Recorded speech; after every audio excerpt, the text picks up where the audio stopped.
Walgaon police station हद्दीत रविवारी रात्री दोन दुचाकी एकमेकांसमोर भरधाव वेगाने भिडल्याने तिन्ही जणांचा करुण अंत झाला आहे।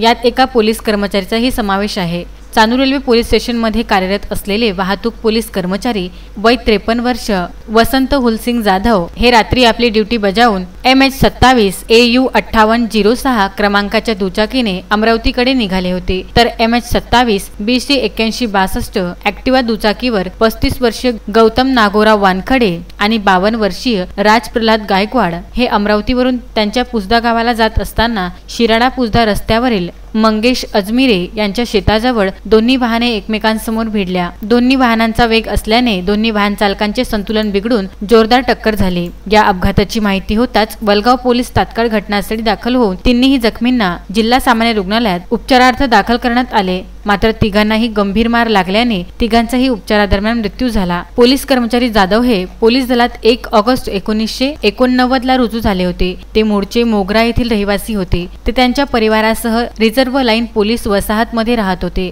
अपघाताची माहिती होताच त्यांचे नातेवाईक तसेच वसाहत येथील कर्मचाऱ्यांनी रुग्णालयात धाव घेतली। पुढील तपास वलगाव पोलीस करीत आहेत। Vidarbha news bureau Amravati.